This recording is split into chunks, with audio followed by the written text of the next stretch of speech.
E as polícias têm punido, a justiça tem punido.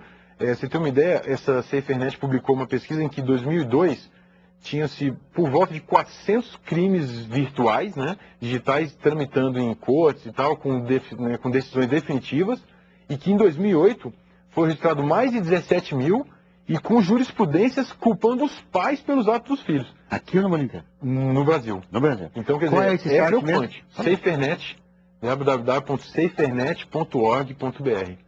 E lá pode se fazer denúncias também, é um site muito bom, né? Eu recomendo bastante. Me diz uma coisa. Agora, uma coisa é você estar na sua casa, você chegar à noite, ou de dia vai lá e fica mexendo na internet, fica acessando, puxa uma informação aqui, manda um recado, abre teus e-mails. Outra coisa é você estar na empresa. Isso. Órgão público ou empresa privada? É diferente. O que eu quero saber de você é o seguinte. Eu já ouvi falar muitas vezes que as empresas têm uma espécie de um controle sobre o que as pessoas acessam na internet. Eu não sei se a Câmara faz isso, eu tenho a impressão que a Câmara, como toda grande instituição, deve ter algum controle sobre isso. Como é que funciona isso? Quer dizer, se eu for fazer algum certo tipo de comunicação, eu não consigo, é bloqueado, é um bloqueio já prévio, ou, digamos assim, a instituição tem acesso ao que eu eventualmente me comunicar com outro? O interessante dessa sua pergunta é que é bom separar sempre o acesso doméstico de empresas pequenas de empresas médias e maiores, porque é diferente de fato. As pessoas físicas, né, nas casas delas, em pequenas empresas, geralmente tem uma conexão banda larga, uma conexão internet, que sai direto para o provedor e ele navega de forma aberta. Pode-se colocar os mesmos recursos em uma empresa, mas é mais difícil, mais raro, mais caro. Mas nas empresas, como você falou, a grande maioria delas tem controle por dois motivos. O primeiro, para poder maximizar a eficiência do que ela está contratando, que é a banda, que é o acesso à internet. Por quê? Porque se 90% da empresa estiver acessando um conteúdo não interessante para a empresa, você tem uma redução de velocidade, você tem um engargalamento. Então, aí fica 10% prejudicado, né, no acesso do que seria efetivamente feito para o trabalho.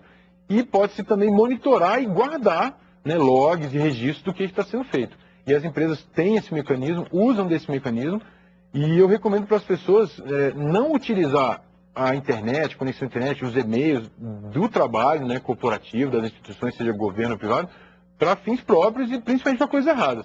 Por quê? Porque os e-mails podem estar sendo lidos, os sites que você está acessando podem estar sendo registrados, né, e as empresas fazem isso com essas duas finalidades, né, evitar que seja desperdiçado o recurso e também proibir, punir. Existem casos aí de empresas já conhecidas como a GM e tal, que demitiu funcionários. Isso quer saber, por exemplo, por acesso indevido. Digamos assim, tem lá um funcionário lá numa empresa, num órgão público, numa empresa privada. Ele está lá, digamos, acessando material pornográfico. Digamos, não sei se isso é possível, vai. Às vezes as grandes empresas justamente têm esses bloqueios. Sabe? Mas ele poderia vir a ser demitido por justa causa, eventualmente.